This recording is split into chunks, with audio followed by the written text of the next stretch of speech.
Assalamu alaikum, I'm Aisha and you're watching Samaa News. Here are today's headlines. Pakistan's Interior Minister, Mohsin Naqvi, has arrived in Tehran as part of efforts to help revive stalled peace talks between Iran and the United States. Iranian media say Naqvi held discussions with his counterpart on steps aimed at promoting dialogue and regional stability. The visit comes amid ongoing diplomatic efforts by Pakistan to support de-escalation following the fragile ceasefire in the region. US President Donald Trump says Chinese President Xi Jinping agrees that Iran should reopen the Strait of Hormuz, though Beijing has not publicly committed to pressuring Tehran.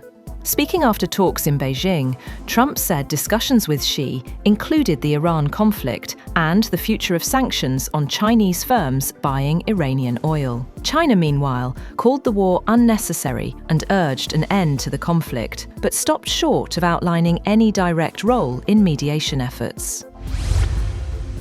China says agreements reached during US President Donald Trump's visit to Beijing remain preliminary, despite positive talks between the two sides. Beijing says both countries have agreed to establish new trade and investment boards aimed at negotiating tariff reductions and broader economic cooperation. The meetings between Trump and Chinese President Xi Jinping focused on trade, agriculture, and investment, though few concrete details were announced.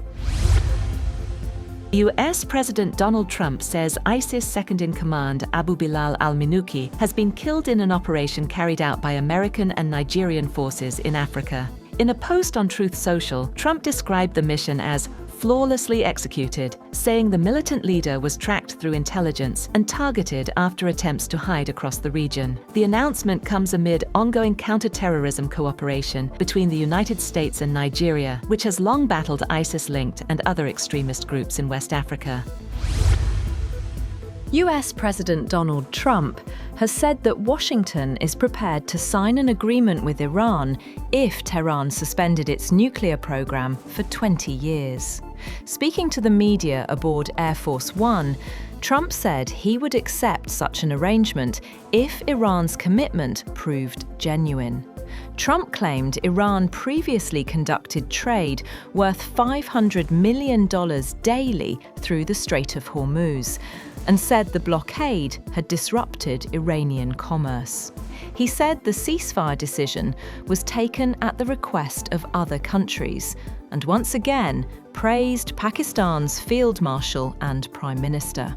Trump also said he would decide within days on lifting restrictions imposed on Chinese companies purchasing Iranian oil.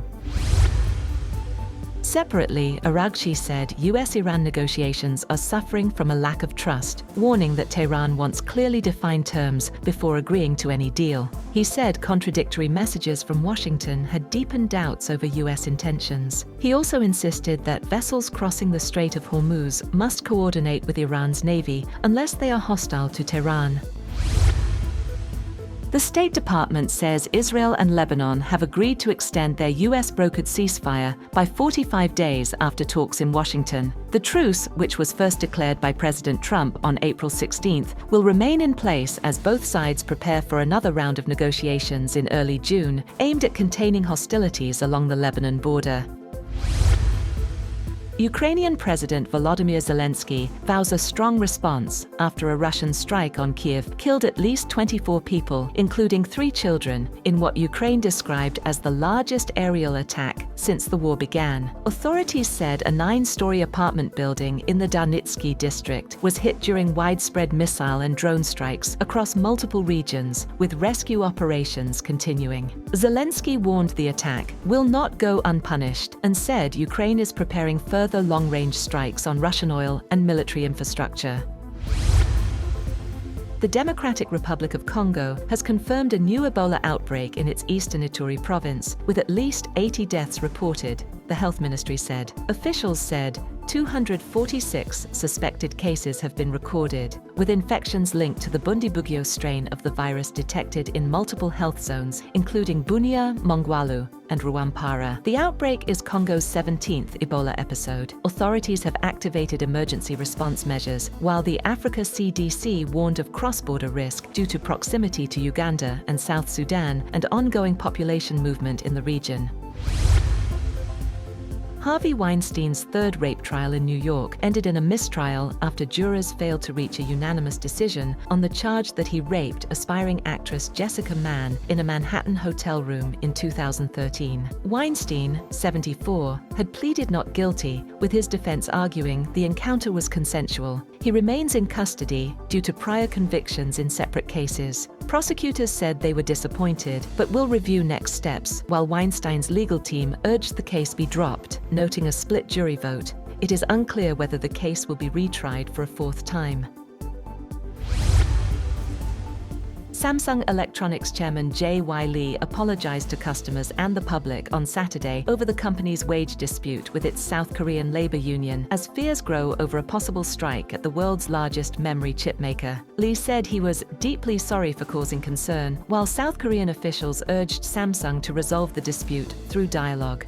The collapse of government-mediated talks has increased worries about disruptions to exports, economic growth, and financial markets. The union says it remains committed to a planned strike next week, despite Samsung's offer to resume negotiations. Samsung's major customers include Nvidia, AMD, and Google.